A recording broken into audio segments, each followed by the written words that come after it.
Yan, magandang gabi po sa ating lahat. Tayo po ay tumayo para po sa ating gawain. Yan. Pangunahan po natin ang manalangin. Gawain po natin sa gabi. O dakilang Diyos na makapangyarihan sa lahat, nagpupuri kami, nagpapasalamat sa iyo, Panginoon, sa oras na ito. Salamat po sa panibagong buhay at kalakasan na patuloy na ipinagkakaloob na po sa amin. Sa bagamat, Panginoon, sa buong maghapon, marami po kami mga kapaguran dahil hindi po ito naging hadlang, Panginoon, upang ikaw ay aming mapapurihan, upang ikaw ay aming sambahin, Panginoon, at mapakinggan ang iyong mga salita sa gabi ito. Salamat, salamat, Panginoon, sa pag-iingat mo sa amin.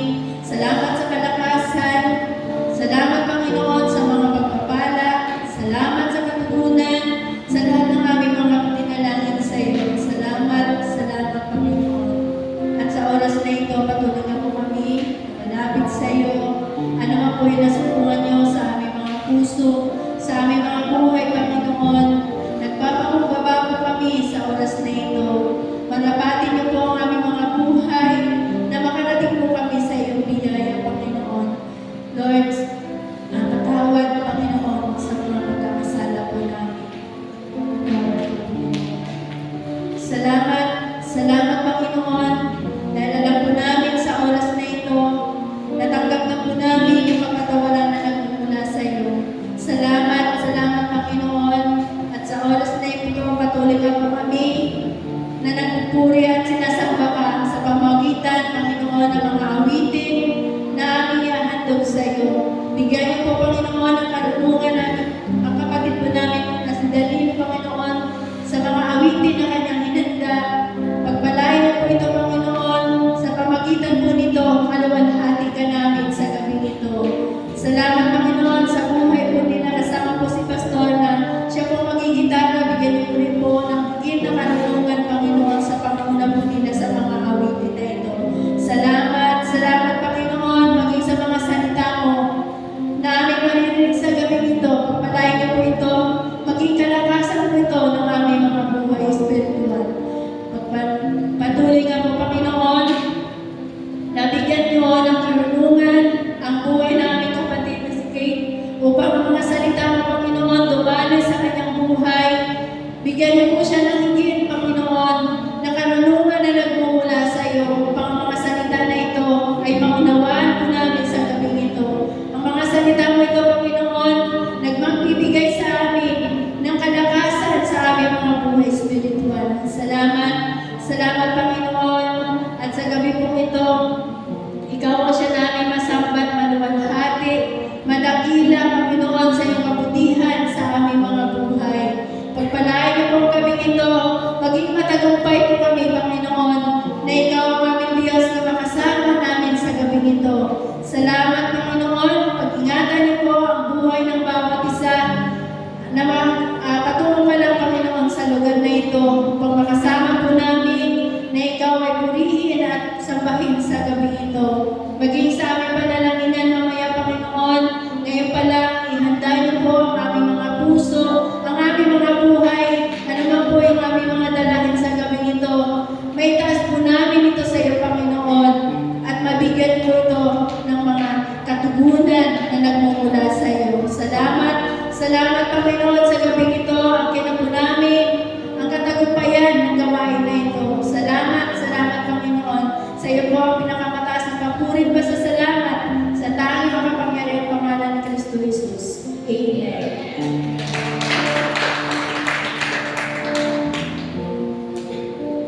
Amen. Isang mapagpalang gabi po sa bawat isa. Yes, Lord. Amen. For how many years tayo po tumatalo sa itong gawain sapagkat tuloy nga po na kailangan natin si Lord sa bawat araw. Amen po ba? Kaya kung may bibig prayer po tayo worship. Kasi hindi po natin kaya mabuhay kung hindi natin kasama ang ating Panginoon. We need the guidance and presence of the Lord sa bawat araw ng ating buhay. Amen? Kasi po sa paglabas natin dito sa bahay-sambahan, may iba't ibang pagsubok, may iba't ibang suliranin tayo pwede nating naranasan. But thank God dahil tunay nga po nakasama po natin ang ating Panginoon. ng Diyos. Amen po ba? Amen. Sabi po sa Psalm 95 verse 6 to 7a, come, let us bow down and worship. Let us kneel before the Lord our Maker, for He is our God. Amen. The reason why we are here, dahil hindi lang po sa biyaya ng ating Panginoon, we are here because He is our God. Amen po ba? Siya ang ating Diyos at wala nang iba. Amen po ba? Kaya dito tayo para magpasalamat at sumumpa sa ating dakilang Diyos. Tayo pinagpulong sa ating Panginoon.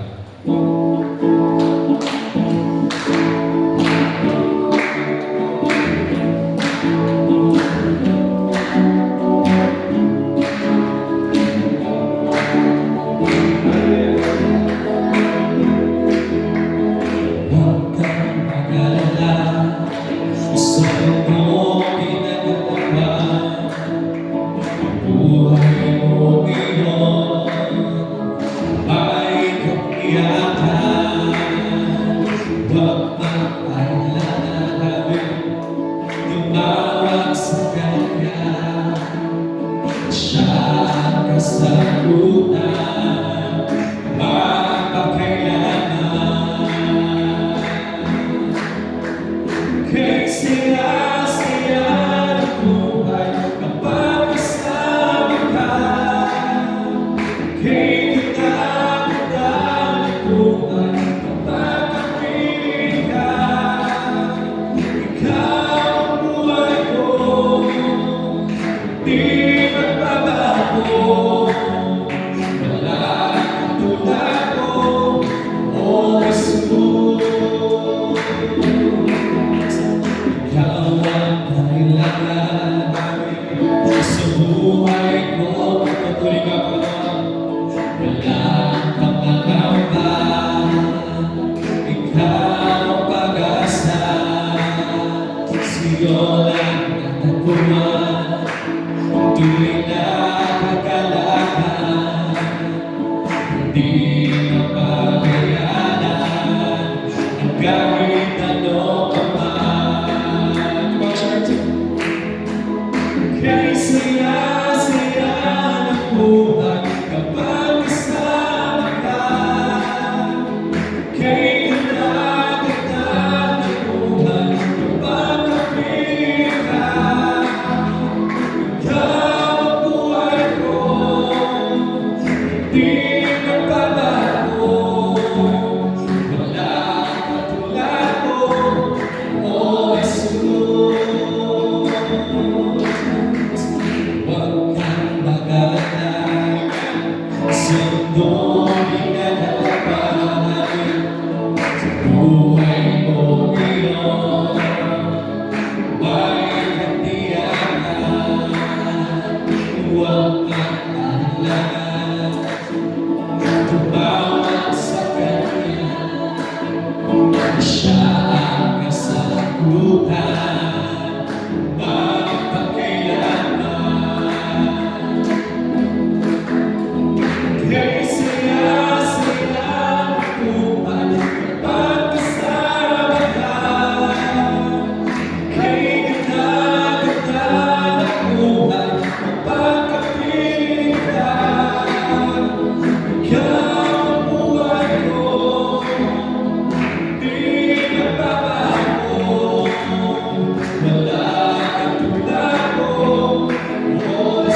sa inyo pong presensya po kami ng may tunay na kasayahan kami ganda-ganda.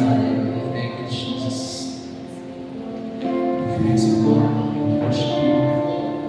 Praise you, Lord.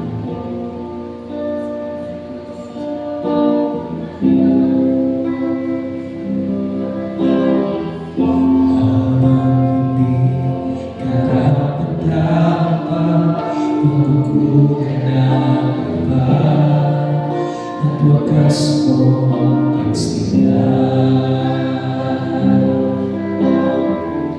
Habang wala kakayanan, masungya ka na mabuti sa lahat mo ginawa. Habang hindi karapat-dapat, pagkukulang na ba? At wakas mo pagsinlan. Habang walang kakayanan, masumpihan ka na mabuti sa lahat mo ginawa. Iyakap mo ako sa aking katawan. Inibig mo ako na di kaya kong basahin. O Diyos ng katarungan at katwiran na kahit minsan di na mahiratan. Kabanalan, kawalhatian, salamat sa sunod ng biyaya mo. O Diyos ng pag-ibig na mas malawak pa kaysa aking mga pagkakasala. Higit pa sa buhay ko, at sa sunod ng biyaya mo.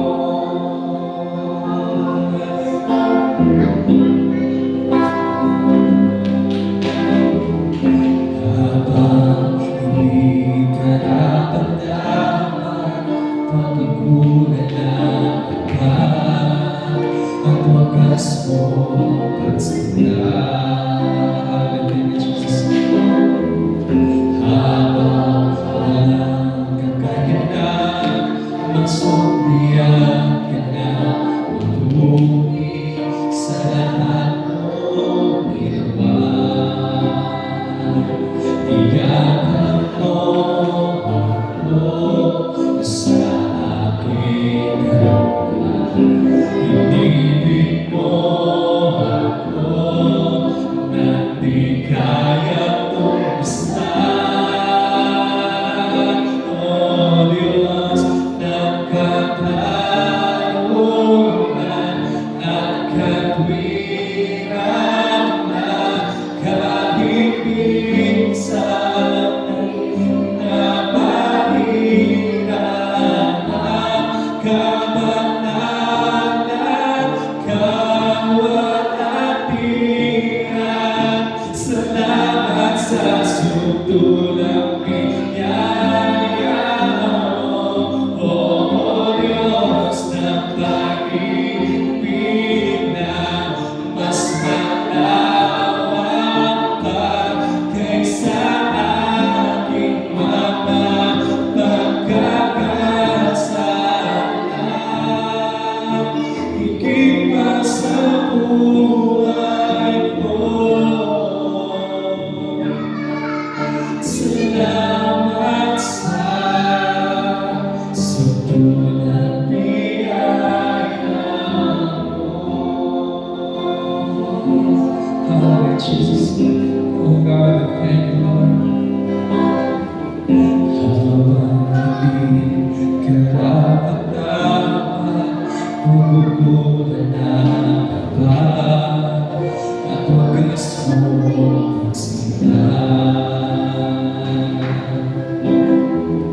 Habang walang kakayanan, masuklian ka ng mabuti sa lahat mong iman.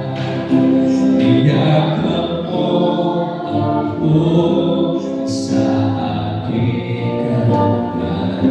Inibig mo ako na di kaya tumasan. O Diyos ng katarungan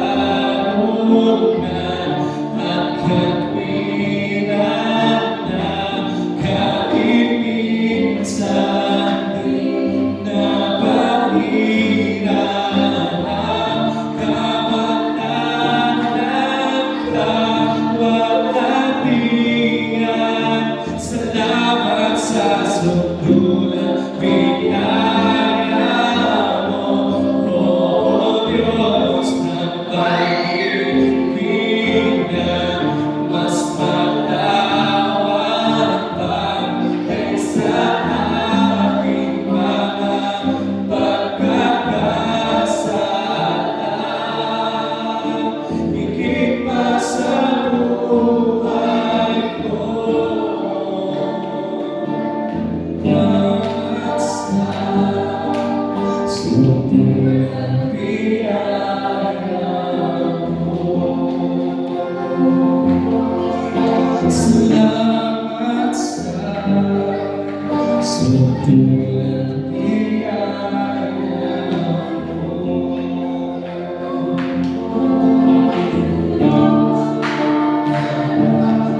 Salamat sa sundulan biyaya mo. Hallelujah, Jesus.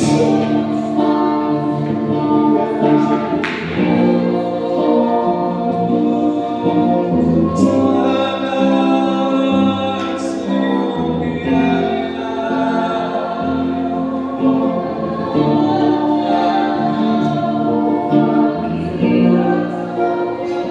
Purihin ka,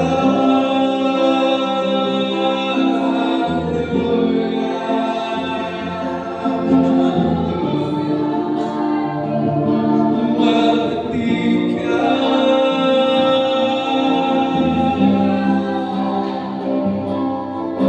Papuri sa'yo.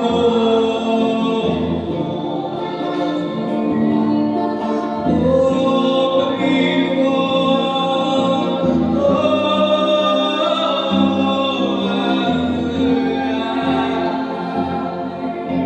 we glorify your name, Jesus. We lift up your name, O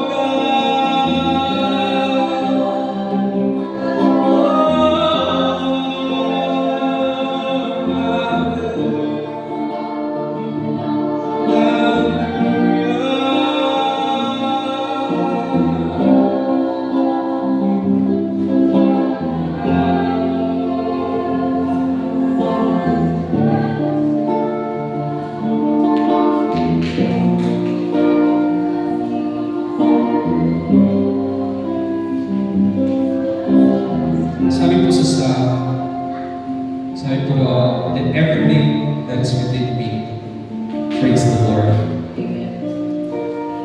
The Lord telling us na every part ng katawan natin, yung heart natin, sa stomach natin, everything na dito sa ating katawan, we should command to praise the Lord. Ngayon, mga kapatid, if you are the person right now, meron ka sakit dyan sa katawan mo, commanded to praise God. Utusan mo siya na magpuri sa ating Panginoon. And I believe in Jesus' name, naranasan mo kagaling na nagmumula po sa ating Panginoon. Ikaw yung person na medyo masakit yung pangatawan mo, utusan mo yung katawan mo na magpuri sa Panginoon. And I believe in Jesus' name, mararanasan mo ang kalakasan na nagmumula po sa ating Panginoon. And everything that is within you, within me, praise the Lord. Come on, church. Purihin mo ang Panginoon, sambahin mo siya, pasalamatan mo siya. Oh God, and everything that's within us, we praise your name, Jesus. In worship you, Lord. We declare victory in Jesus' name.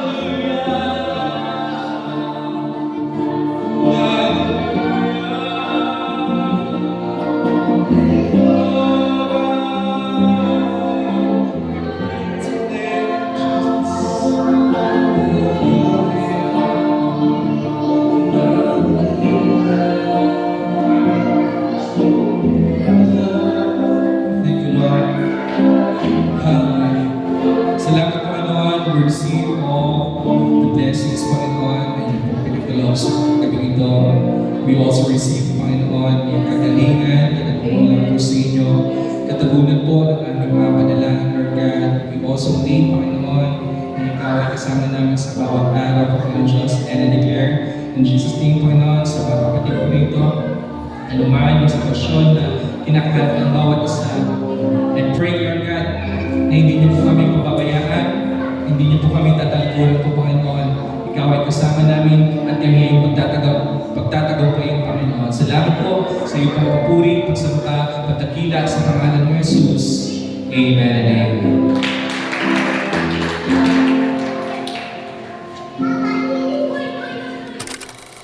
Magandang gabi po sa ating lahat.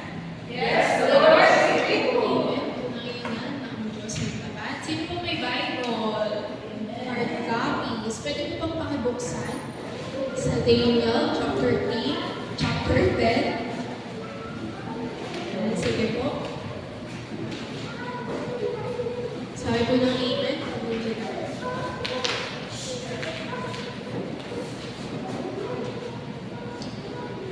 Daniel chapter 10, verses 1 to 3. Tapos, talunod po tayo ng verses 12 to 13.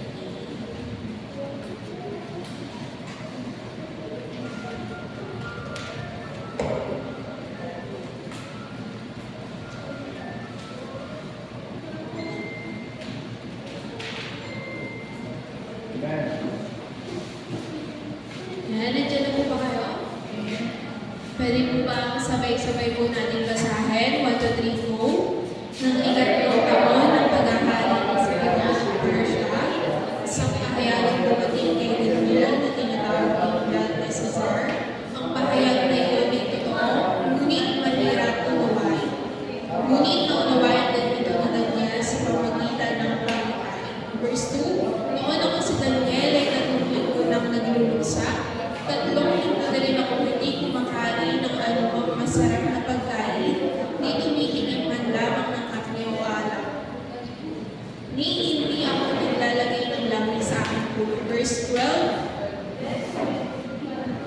sinabi pa niya sa akin, huwag kang matakot Daniel sapagkat mula pa nung nagpakumbaba ka sa harapan ng Diyos upang magkaroon ka ng pangunawa, hininig na ang iyong dalangin. Kaya naparito ako.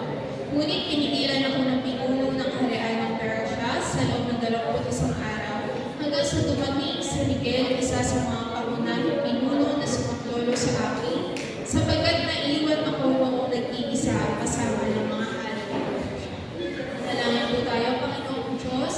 Salamat sa pag-aawitan at sa manaaming ginawa. Nawa, naging daan ito at nakarating po sa inyong harapan, Panginoon. Nawa, nagitaan din ito upang ma-ready ang aming heart sa pagtanggap ng iyong banal na salita. Kaya, Panginoon, na ako maging instrumento lamang sa iyong banal na salita at tumingo ito sa aming puso't isipan. Patuloy namin ito magaling sa araw-araw ng aming buhay. Salamat, Lord, purihin ka, dakilayan ka. Salamat sa iyong banal na salita. In Jesus' name, Amen.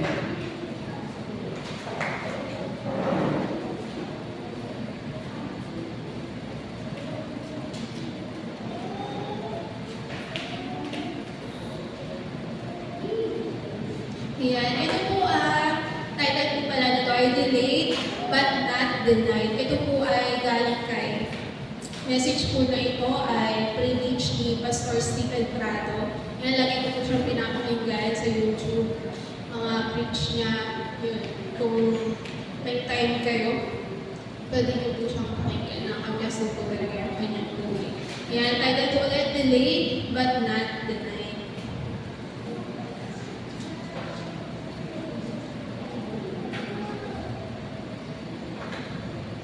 Yan, context lang po doon sa binasa natin.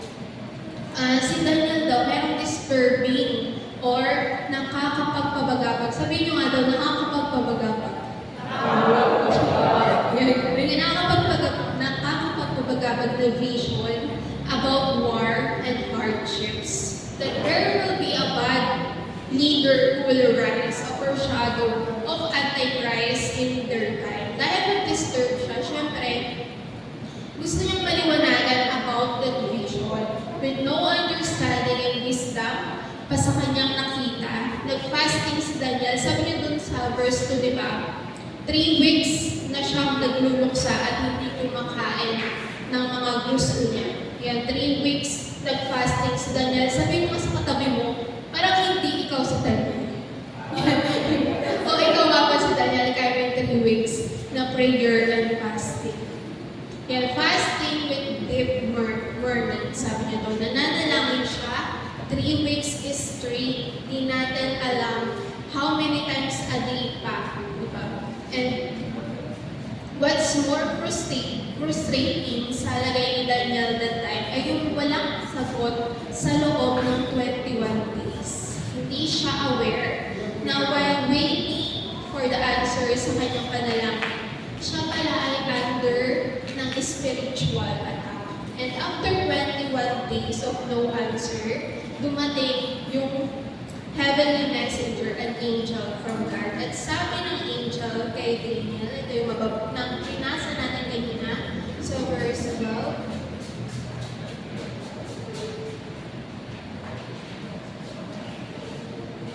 Ayan. Pwede ba natin basahin ulit in English naman? 1, 2, 3, go! Then he said to me, fear not, Daniel, for from the first day that you set your heart to understand and to humble yourself before your God, your words have been heard, and I have come because of your words. And sabi po dyan sa bold letters, God has already heard you. Gusto mo po ba yun? Nasa unang prayer mo palang dininig ka na ng Panginoon. Yan, bakit daw kasi diba, hinumble daw ni Daniel yung kanyang puso. Yun before our God. Yan, just day one, dininig na ng Diyos yung panalangin mo. Ang ganda ng assurance nito po, di ba? Na hindi pala porke hindi mo nakikita yung kasagutan, ay hindi na sumasagot yung Diyos.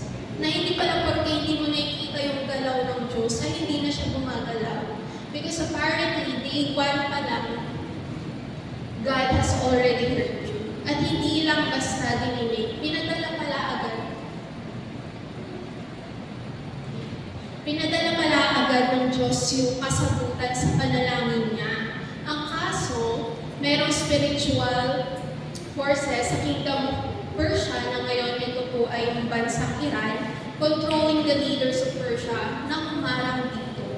And yung invisible battle nag-cause ng visible delay kay Daniel. Hindi alam ni Daniel na habang nagpipray siya, nakikipaglaban pala yung langit para sa kanyang panalangin, para dumating sa kanya yung kasagutan sa kanyang panalangin.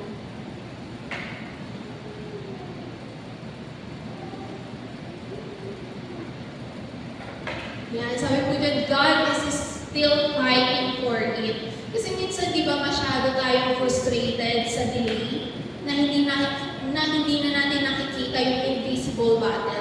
Kasi syempre, paano ka naman natin makikita yung invisible nga? Sinukuan mo na dahil delay. Pinaglalaban pa pala ng Panginoon.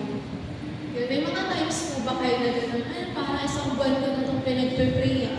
Tigilan ko na nga, baka noon talaga yung sagot ng Panginoon. Yun na po, frustrate ka na or takot na ba yung pinilang ng prayer mo? Pero hindi pa rin sinasagot ng Panginoon. Feeling mo hindi pa rin sinasagot ng Panginoon. Kaya stop na kaya ako. Baka hindi talaga para sa akin yung bagay na ito. May mga ganun po ba kayo moments? Yan, amen po, diba? Sabihin mo nga sa katabi mo, huwag mong sukuan, pinaglalaban pa. Huwag mong sukuan, pinaglalaban pa. Yan, sabihin nyo rin sa young people, hindi yan boyfriend o girlfriend. Yan, si Lord ang lumalaban para sa'yo. Binibigay na yung sagot na traffic lang dahil sa force of the enemy. There are times na akala mo porket wala pa yung hinihintay mo at hindi pa sinasagot ng Diyos yung panalangin mo, feeling mo, ini-ignore ka na ng langit. Yan, di ba? Feeling mo, pinaghihintay ka lang ni Lord. Or feeling mo walang pakialam. Feeling mo forever in waiting season ka na lang. And feeling mo, may ginawa kang hindi dapat at bad karma mo, ano man ang nangyayari sa'yo ngayon. Yan. Pero, sinasabi po sa atin na, you are not ignored. You are opposed.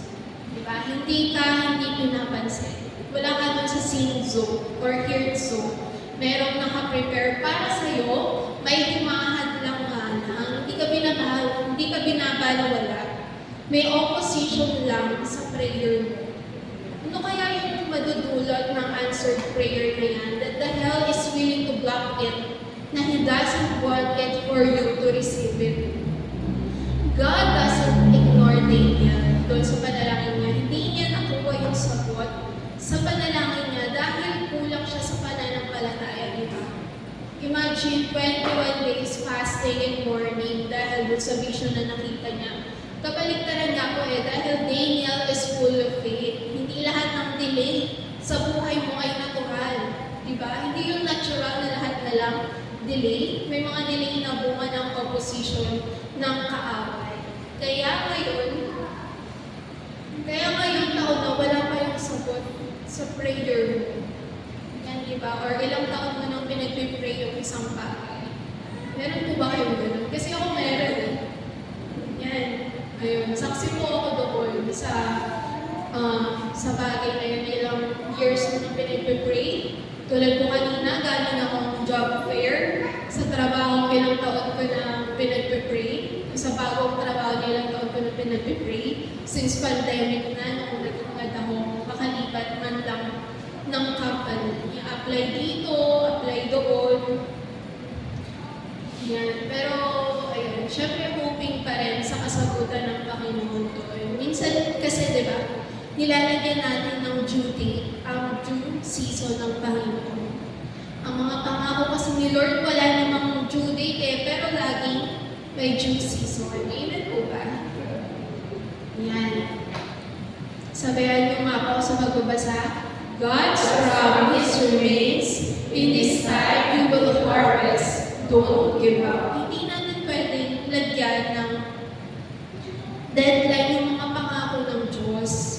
Kasi, at the first place, hindi sa atin yung pangako na yun. Siya yung sumalita nun, at hindi tayo. Pero ang isa sa mga pangako ng Panginoon, in due season, in His time, you will harvest. Amen? If you don't give up, if you keep on keeping on, and if you keep praying and persevering.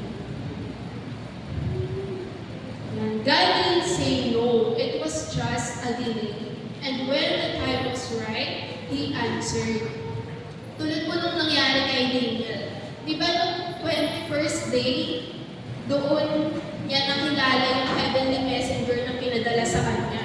At dahil matindi yung answered prayer, matindi rin yung resistance. Imagine 21 days inabot para makarating sa kanya yung messenger ng God, yung angel. And nung first day pa lang, dininig na ng Panginoon yung panalangin niya. Ibig sabihin, yung first day din, ipinadala na yung messenger na yun. Pero 21 days pa yung inabot para magkita sila. Bakit? Dahil ito nga daw yun sa opposition ng enemy. Ayan, nagpadala ng reinforcement. Yung sa verse 13 na binasa natin kanina, an Archangel Michael, a high-ranking warrior to fight on God's behalf. Ibig sabihin talaga, may battle pa na nangyari. Kaya 21 days pa inabot yung messenger para makadating kay Daniel. At dahil nakadating kay Daniel ang kaliwanagan sa vision niya, ang answered prayer niya, it only meant that the heavenly force overcame the enemies force. Diba? Amen po doon. And it also means na ang sagot sa panalangin ni Daniel ay delayed but not denied. Hindi hinili ang Diyos. Na-delay lang, pero ng tamang panahon, sinagot ng Panginoon. Amen po ba? And saksi din tayo sa mga experiences natin. Nakakala natin talaga no na. Yun, di ba? Pero may ibang kasagutan ng Panginoon na minsan we are not yet ready to receive that blessing na piniprepare niya muna tayo kaya hindi niya muna ibinibigay sa atin. At ito naman, merong opposition ng enemy na nangyayari kaya hindi pa natin natatanggap yung yes sa mga prayers natin. So, yan. Pakibasa po. God answers. Amen. Masyado tayong frustrated sa delay. Hindi natin nakikita yung mga pinagdadaanan pa ng mga sagot ng that God hears our prayers and He answers. Yan, salamat po sa Panginoon. Ito lang po para sa exhortation ngayong gabi. Sa Diyos po ako.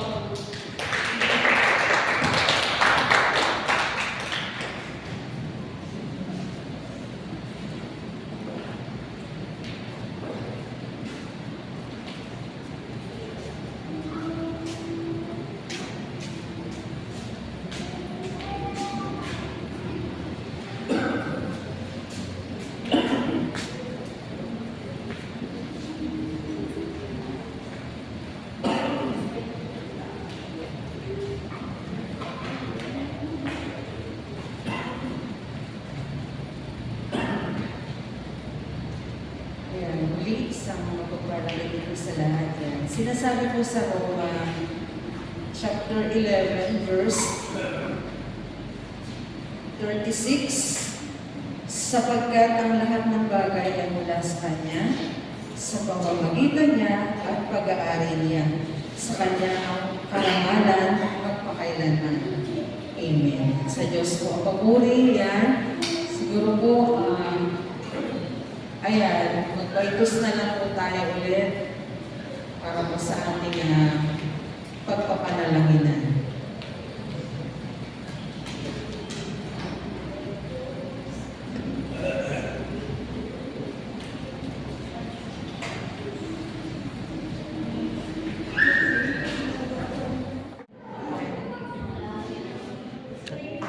Yes, sige po, ayaw ko kayong tumayo para sa ating panalangin. Pag-pray po natin yung naipasa prayer items kanina, yung body of Christ. Ano po, at saka yung mga pastor po na ginagamit po dito sa ating iglesia. Ano po, sige po, sabay-sabay tayo. Aming Panginoon, itinudulog po namin sa inyo ang body of Christ. Magmula dito po sa kataanan sa mga panig ng mundo, Panginoon, ang dalangin po namin, ang pagkakaisa, may-unite po ng inyong pag-ibig, ang bawat iglesia, Panginoon, na kinabibilangan ng mga pastors, ng leaders, ng mga members, Panginoon, patuloy na ang kababaang loob po nila at ang mga ginagawa nila ay patungkulan sa iyo, maisapin po na nila ng taos-puso, Panginoon, ang kanilang mga ginagawa. Patuloy na maranasan po lagi nila ang mga pagpapala na inihahanda pa sa mga body of Christ, Panginoon. May isang Panginoon, may isang katawan na isasaad niya po sa Ephesians 4:4-6 at patuloy na ikaw at sa iyo lamang maidudulog ang lahat ng pangangailangan po ng body of Christ. Salamat po. Lagi kang may ginagawa, Panginoon. Lagi kang may dahil ikaw ang Panginoon na sumasalahat at ikaw ang lahat-lahat, Panginoon. Kaya naman, dalangin namin lagi ang katagumpayan ng body of Christ, ng mga evangelical churches, Panginoon, saan mang panig ng mundo, Panginoon. Maging ang mga pastor po na ginagamit dito sa Iglesia ng Great Commandment Christian Church, sila Pastor Dan, sila Pastor Erwin, ng Community Discipleship Center, Panginoon, patuloy na inyo nga po silang pagpalain at ang kanilang kongregasyon, Panginoon, kasama po ng kanilang buong pamilya, maranasan po nila ang inyong pagpapala. Lord, ang mga mensahe na lagi po nila dinadala rito, Panginoon, na isinishare po sa amin dito po sa Great Commandment Christian Church, sa Great Commandment Christian Church family. And salamat po sa proteksyon at sa guidance na ipinaparanas niyo po sa kanila every time na sila po ay pupunta rito, Panginoon. Salamat po maging kay Pastor Ruiz, Panginoon, na nakakasama po namin sa every 5th Sunday ng buwan, Panginoon. Salamat po sa kanyang buhay. Salamat po kay isang Pastor Ruiz, Panginoon, na nakilala po namin at nakakasama din namin, Panginoon. Salamat po sa kanyang buhay. Pagpalain niyo po siya at ang kanyang kongregasyon na kinabibilangan kasama po ng kanyang buong pamilya. Maging si Pastor Rodel, Panginoon, patuloy na pagpalain niyo po siya, ang kanyang pamilya. Lord, kagalingan na nagbubuhat sa iyo, Panginoon, ang aming pagdalangin, ang kanilang mga pangangailangan, patuloy niyo po itong pag-abutin, Panginoon. Patuloy niyo po ipagkaloob pa ang mga ninanais mo pang gawin sa kanya, Panginoon. Alam namin, hindi madali na may nararamdaman siya. Pero, Panginoon, salamat sa kanyang buhay dahil ang lahat, Panginoon, ay iniaasa niya po sa iyo. Salamat, Lord, at patuloy na dineklara po kami ng kagalingan sa buhay ni Pastor Rodel and yung kanyang mata, Lord, yung kanyang diabetes pa. Lord, salamat po. Alam namin, may ginagawa kang lagi sa buhay po ni Pastor Rodel. Salamat po maging sa aming pagkapaloob sa gabing ito. Patuloy na pagpalain niyo po ang mga kamay na magsisipagbigay. And maging ang offering box na ito patuloy na mapuno, Panginoon, at anumang halaga nito. Ang maliligong patuloy na maging mas kagamit-gamit pa sa inyong bahay sa bahay, Panginoon. Purihin ka sa gabi nito. Ito pong aming panalangin sa nag-iisang pangalan lamang ng inyong anak na si Jesus. Amen.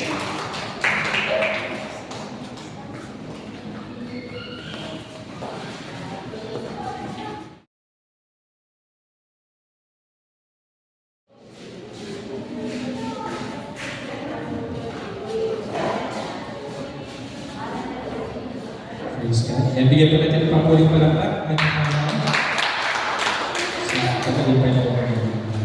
And for our announcements po, YBF, yan, anong meron bukas? So magkakaroon po ng moving battle ng ating mga YBFs. Naganap po ng mga soundtrack, 8:30 ng umaga bukas.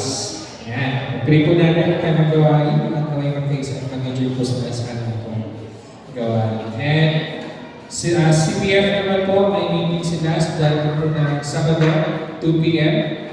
dito po sa ating bahay sa bahay para po sa gagawing special CPF and other concerts po nila. And LC, ating po mga leaders, meron po tayong meeting sa dating pong linggo, 1 p.m. po dito sa ating bahay sa bahay. Prepare na lang po ang ating reports po for our meeting sa Sunday po. Yun naman po para sa ating announcements. Muli po palakpak natin sa Lord sa gabi. Gusto tayo sa kanila ng pastor.